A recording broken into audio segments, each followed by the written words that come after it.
Well, hello, old fella. How you feeling? Huh? You have been quite active these past few weeks with your girlfriend Layla. So active that she is sequestering herself up on the platform up yonder. She's like, dude, I love you, but I kind of need a break. That's what Layla was saying. That's what she told me. She said that you've been wearing your crazy pants a little bit too much, sir. Little bit too much. But that's okay. It's one of the things that makes you endearing. That you're very personal. Well, you're very opinionated, I guess I should say. You have... Oh, maybe she's kind of come down. She's like, don't you insult my man. I will have words with you. Sam. Oh, there she is. Coming down, coming down, coming down. Take your time. Take your time, Layla. Any minute now. Any minute. Dope, dope, dope, dope, dope, dope, dope, dope, dope. Hi. Hi, Layla. Sugar pie. What is the matter? She just wanted to come say hi and rub on the fence and be very cute and be very sweet. That's all she wanted. Was just to say hello. Was to say hello to a man who wasn't going to yell and do circles around her incessantly and demand relations. Something you need to work on, Sam. This is the 21st century. Oh, you're peeing. Okay, well, I'll leave you be. Oh. Hello, all you big cat lovers out there. It's me, Derek, again. Welcome to another super wonderful, amazing, and fantastic episode of the Walk Around the Compound webcast. Sorry that the last one took so long to get uploaded. I talked for so long on that one that it actually, I don't know, it wouldn't transfer. Hello. Over to my lappy toppy. Wouldn't go from my iPod to my lappy toppy. Yeah, it wouldn't. So I actually had to do some intense Googling to figure it out because there was a size limit. The thing was 4.6 gigabytes. So many gigas. And it wouldn't let me transfer the gigas. So I had to download some third-party software. Oh my goodness, third-party. Not first-party, not second-party, but third-party. In order to actually transfer the gigas. But I did. I got it there. And then it took all night and most of the day today to actually upload this stinking thing. Oh my gosh, Clyde, you were being so cute. Seriously, since I was up there, he was like on his back. Just being cute. And he decided to not do that anymore. Alright. Well. So yeah, we're not going to make this one that long. We're not going to make this one that long. But I am going to try to do something a little bit different. Hold on, I will get to you, sir. I have to get to Raven first. Raven. Raven. Hi. Row. Hi, beautiful. How are you? Raven, Raven, Raven. Raven. It won't let me. There we go.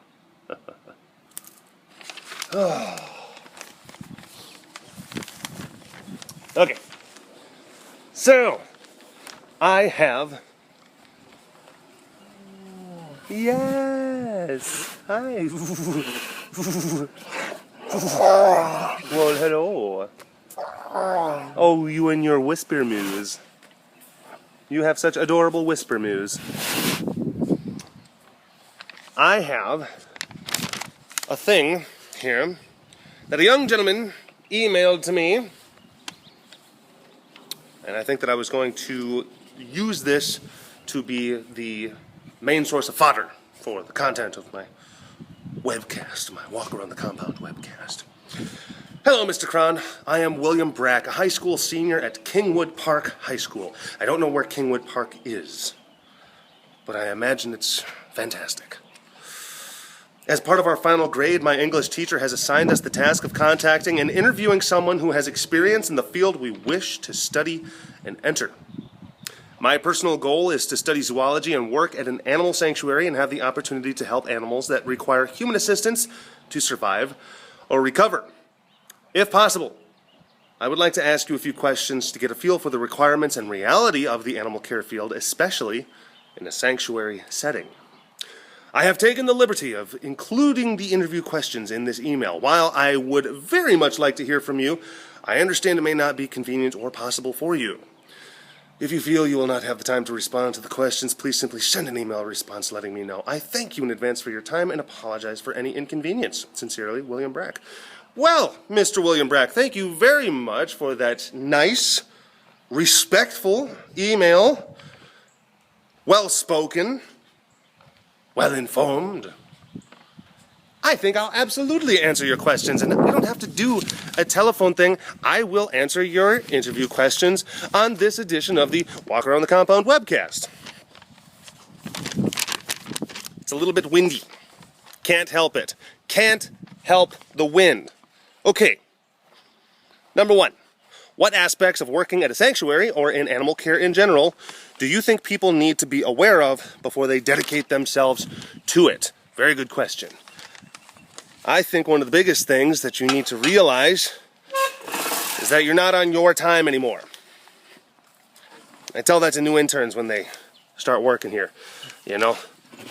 Like, if you were to start working here, William, one of the first conversations I would have with you is I would say, you're not on William time, you're on Tiger time. And Tiger time often trumps William time. Now, it doesn't necessarily mean that, you know, like you have to sacrifice every single one of your personal needs for the benefit of the animals in your care, but a lot of your comfort needs, yes, they got to kind of go by the wayside. I mean, you know, like if you're like legitimately sick or injured, or if you have issues that are happening, or if, you know, you've got family considerations, I mean, that's one thing. But there are definitely times where you have to, you know, not be able to watch the show. Watch the show that you want to watch, or maybe you can't go to the movie, or maybe you can't hang out with the friends that you want to hang out with, or, you know, you have this thing that you want to do, but there's an animal that's sick, or an animal that needs something, or you have to process a bunch of food. I mean, there's been plenty of times throughout the past, this hasn't happened in a long time, and hopefully it doesn't happen for a while, but there's been times before where people would show up at 11 o'clock, midnight, basically crying, saying that, look, my horse just, you know, broke its leg. Can you please, you know, take care of it? And in those instances, you know, you're low on food and you kind of have to. Not to mention the fact that that animal is suffering. So there's a lot of different circumstances where you have to put your own personal needs to the side. You know, you have to push them away. And not a lot of, it's a hard adjustment. It's a hard adjustment for a lot of people to be able to make, to do stuff like that. To dedicate yourself day in, day out, because at the end of the day, the animals, they need you. Like, they can't sustain, they can't exist without your intervention. And you can't take, like, there's a lot of times where it's like, you know, there has to be someone there all the time. There has to be someone giving them food, and there has to be someone giving them water, and there has to be someone attending to their medical needs. You can't take time off. You can't take, you know, days off. I mean, you know, if you have like a large enough, I'm talking like there needs to constantly be people there. I'm not saying like no days off, no. I mean, that's just crazy. Depending on the size of the organization. Our organization, I mean, like there's plenty of times where, I can't remember the last time I've really had an actual legit day off. You know, sometimes the work just goes on. Sometimes it doesn't stop. You just got to condition yourself to that. Because here's another thing. You know, there's a lot of people that they'll say like, hey, good on you for doing what you do. I mean, I'm not going to do it, but you do it. That's awesome. You know, there's a lot of times where, you know, there's just not enough people to do the things that need to be done. Okay. That's my take. That's my answer to that question. Hopefully this is not getting too windy. And it's weird. I'm having a piece of paper and I'm trying to do the things and actually get the cats in, you know, to the whole thing. So, hi, bud. How are you? Flash. Oh. Number 2, what requirements, education, or experience wise are there for working in an animal sanctuary such as care? Well, I mean, generally speaking, our interns, they have to go through 4-year degrees, and our interns, they come from a wide variety of different places. I mean, you get like psychology is a really good study to go into if you want to understand animals and animal behavior. I mean, my wife, Heidi, the executive director and founder of the facility, I mean, yeah, she was a licensed child therapist for many years, so she understands. Hi, boys. Hi. She certainly understands the motivations of a lot of the cats. You know, 2 of the interns that we have right now are actually psychology majors. But then you also have, you know, like wildlife biology or conservation biology majors. You have zoology folks. So there's no one thing that you necessarily need in order to come and, you know, work at a place like this. Now, me in particular, like, I didn't go to school for any of this. I'm a meteorologist by trade. So, I mean, I was clearly at a deficit, because there's another thing that you got to realize. Like, yes, I was able to come in here to this organization and work as a volunteer and build, you know, my skill set and my scope of responsibility. I was able to build that over the course of years, but I had to work very, very hard in order to be able to do the things that, you know, I do now and have the responsibilities that I have now. And in many ways I had to work even harder than a lot of the folks who did go through. What? Oh my gosh, she's mad at the little boys again. And I did have to work a little bit harder even than a lot of the folks that went through and did the traditional route. So regardless of what education you have, the thing that matters the most, honestly, is the work. It's the amount of work that you're willing to put in. Because we've had interns come in here, you know, who've had great credentials and beautiful resumes, and they came from good schools, but they were subpar. They were lackluster. They were not good interns. They weren't people that Heidi or I would ever want to hire.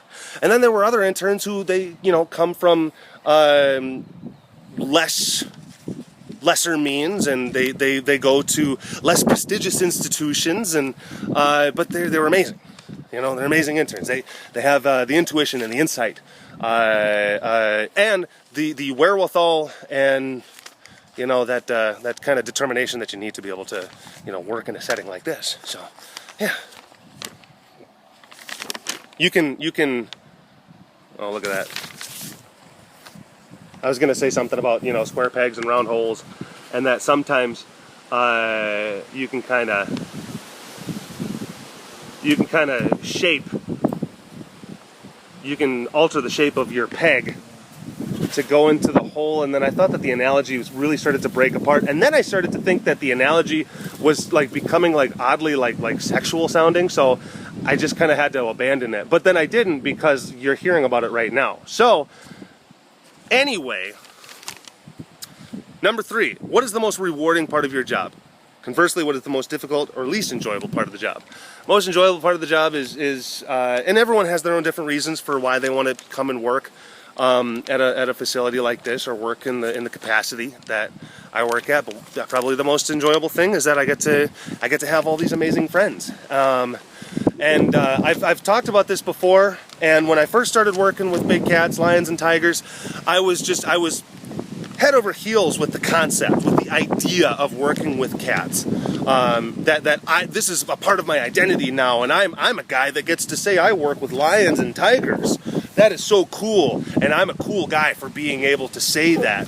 But then what happened over time was that I stopped really being in love with the concept of working with them as much as I just fell in love with just them as individuals. You know, I don't look at Wally and say like, oh my gosh, he's a lion and I get to be around this lion and it's so cool that I'm around a lion. I think it's just awesome I get to be around Wally, because Wally is an individual and Wally is my good buddy and I love Wally very much. So, yeah, that is cool. That being said, it's still effing awesome to work with lions and tigers and say that she gets to do that. So, it does. I mean, I'm not going to say it's not. It is. It's great. To be like, yeah, it's awesome. It's badass. Oh, I'm sorry. This is for your English class. Whoops. Okay. Let's look at Wally. Let's try to forget the saltiness. Oh, look at him. Okay.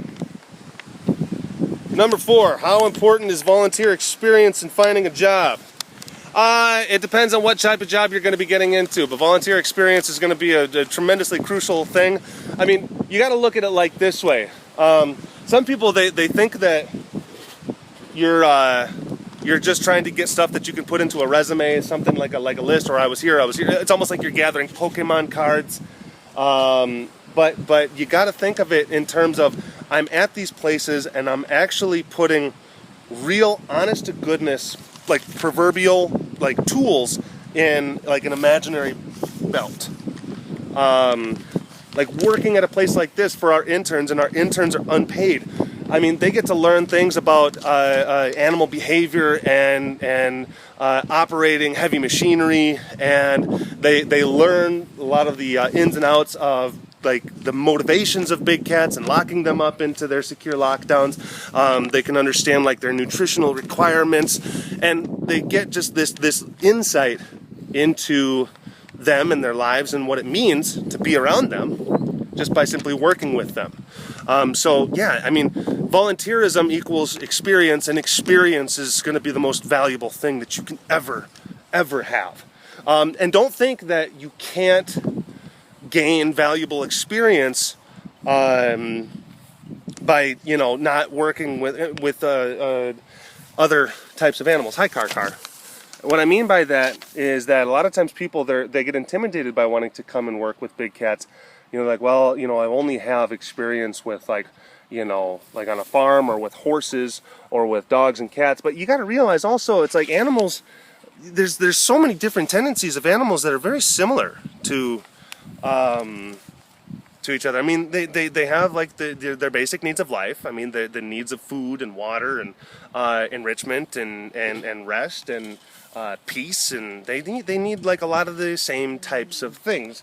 So understanding a lot of those core base elements of taking care of animals, that's an important thing. And then that comes just simply by going through the motions, you know, and taking care of them. Like someone who is willing to dedicate themselves like multiple days a week to like walking dogs at an animal shelter and like consistently do it for like weeks. It's like you're learning so much just by simply doing that.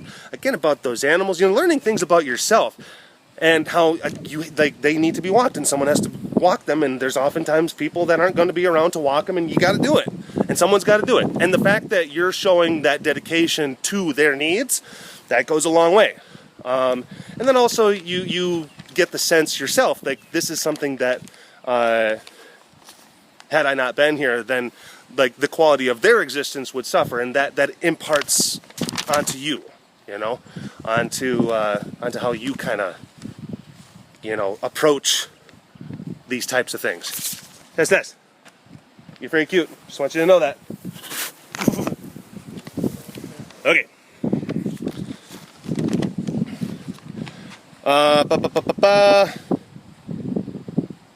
Also, how widespread and available are volunteer opportunities? Oh, it depends on the place that you're at. I noticed that I skipped a part. Conversely, what is the most difficult or least enjoyable aspect of working at a place like this?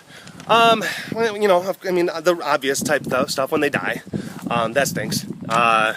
you get to know animals like this and how amazing and how glorious that they are. And here's another thing that's very different about working with lions and tigers as opposed to, working with dogs and cats. I mean, these are animals, they can inflict serious, grievous bodily injury to you.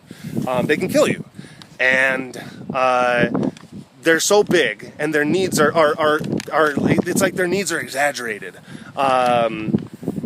Like I put food on a plate and I eat with my little fork, but they have food on a big platform and they eat with their big paws. And I mean, like, everything about them is just big. And that in and of itself is a very impactful kind of thing. So when you have to just clean them, or when you have to clean their enclosures or scoop their poop, or you have to take out their leftovers, like, you're really putting like a lot of physical effort into just the daily just tending to them. So you're putting so much of your body into it. You put a lot of your emotions into it, because you have to learn how to cater yourselves to the individual animals, and how to make them feel comfortable and make them feel good. And then you become bonded, and then now all of a sudden, like, you're bonded with this animal, with this large creature that again can inflict very serious and grievous bodily injury to you. So it's like it's a relationship that is very special, and it's very unique, and something that you trust in them very much. So that's another thing. So when they go, it I don't know, it hurts, and it's different. I mean, I've lost people in my life, and I've lost pets, and losing the cats is different. And I'm not trying to say like, oh, one is worse or one is this or something like that, but it's different. You put so much of yourself into them. So yeah, that sucks when that happens. Number 5, given that the animals that care are generally potentially dangerous animals, how much interaction with the animals should one expect when entering a sanctuary setting? I mean, it's dependent on the sanctuary. I mean, most of the times, I mean, if you're a volunteer, you're not going to be able to just go up and be like, oh, look at this kitty, hello, blah, blah, blah, blah, blah. Hi, buddy, how are you doing? Blah, blah, blah, blah. This is my first day. Blah, blah, blah, blah, blah. You can't do that. You can't do that. Now, see, I did that right now. Like, I've known Chompers for years, and Chompers knows me.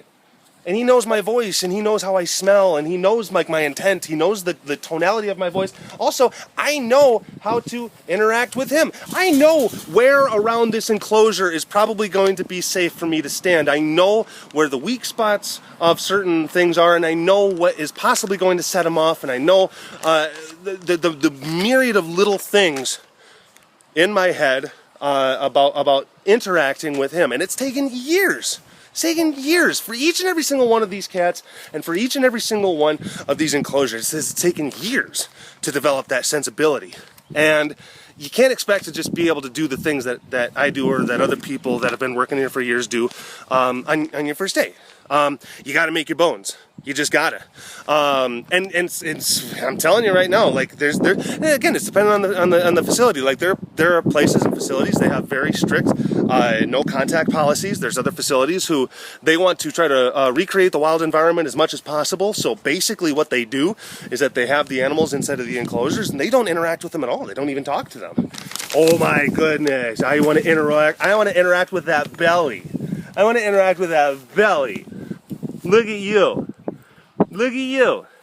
Now, obviously, that is not the way that our facility is oriented. That's not the ideological aim of our facility. We have this idea that basically the cats are in captivity. Captivity is all that they're going to know. They can't have any other choice but to live in captivity. They were born in captivity. So let's try to enrich their existence as much as possible. And a major element of that enrichment is going to be regular human interaction. But it takes a long time. It takes a long time for you to be able to get to that point. Because again, we have to, and also it's like the people, they got to trust you. They've got to know you. Also, there are certain like regulatory elements. Like you can't, like there's like regulatory agencies. They will not let people again on their first day like do some of that stuff. Like you have to go through like certain kind of steps. You have to be able to do, you know, those types of things. So yeah, that's a big element of that. Why can't I do it? That's why, like, people, they get kind of weirded out. You know, like, they come on a tour and you're like, hey, sir, can you step away from that fence? You got to be close to the fence. And I don't want to have to go through all of the different things of explaining, like, what I had to basically just explain to you right now. But you just kind of have to say, just like, please, sir, just listen to me, because trust me, I just know more than you do. And yeah, I could go, that part about it, I could go on a lot more about, a lot more in depth about the different types of things that you have to do and know, you know, in order to, like, and, you know, to do interaction type stuff. But I feel like this one is kind of starting to fizzle out, and I'm going to start rambling, and I'm going to start getting close to that time limit that screwed me up on the last one. So, yeah, you got to make your bones as far as interaction is concerned. You got to make your bones. You got to prove to yourself that you're not a cuckoo person, that you can handle responsibility. You have to familiarize yourself with the cats, familiarize yourself with the facility. You have to familiarize yourself with the processes and procedures, and you just have to basically earn it. That's the thing. And sometimes it takes years. Okay? That's just how it is. Nothing in this world comes without work. You know, just doesn't. All right. Well, Brack from Kingwood Park High School. I hope that sufficiently answers all of your questions for your senior English project. And teacher, I would recommend giving him an A. You know? So, awesome. That is the end of the webcast, folks. Walk around the compound. I am Derek, aka BigCatDerek, signing off. Flash. Bye-bye.